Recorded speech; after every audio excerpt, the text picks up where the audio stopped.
ഈ 14-ാം ദിവസം തമ്പിക്കുട്ടിയുടെ തലയെടുത്തതിന് പകരം വീട്ടും. ഇത് സത്യം, സത്യം. 14-ാം രാവുദിച്ചത് മാനത്തോ കല്ലായി കടവത്തോ. എന്റെയും കൂടെ ഉണ്ട് ഈ കടൽ. ഈ കടൽ ഇവിടെ ഉണ്ടെങ്കിൽ പളനിയും പളനിയുടെ മരക്കാത്തിയും പഷ്ടി കിടക്കി.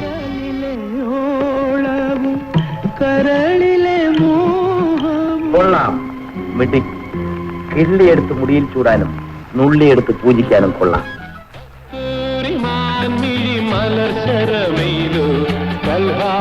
പുഷ്പങ്ങൾ പൂമഴ പെയ്തു. സമയത്തിനൊക്കെ കുറെ വിലയുണ്ട്. നിനക്ക് എന്തെങ്കിലും ഒരു ഒരു ഒരു ഒരു ത്രില്ലിംഗ് ഐഡിയ ഫേസ് ചെയ്യാനുണ്ട്?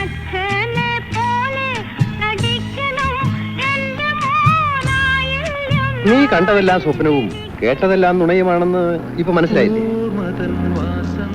നന്ദനത്തോപ്പിൽ ഒരു പുഷ്പം മാത്രം, ഒരു പുഷ്പം മാത്രം.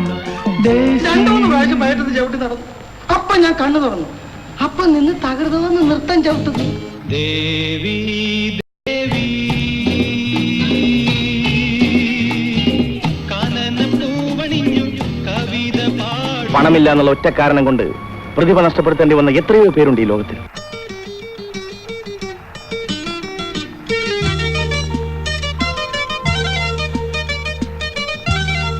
എന്ന് മരുഭൂമിയിൽ വിളിച്ചു പറയുന്നവന്റെ ശബ്ദം മാത്രമാണ് ഞാൻ. കേട്ടോ ബാബു, ചിത്രകലയിൽ എനിക്കുള്ള താല്പര്യം ഒരു പ്രാന്തായിട്ട് ഇവള് കണക്കാക്കി. ഇക്കരയാണെന്റെ താമസം.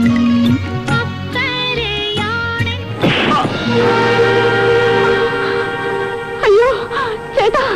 എന്റെ കൂടെ കുറച്ച് സമയം ചെലവഴിക്കുന്നതിൽ വിരോധമുണ്ടോ? Of course no mister Rajan. Thank you so much.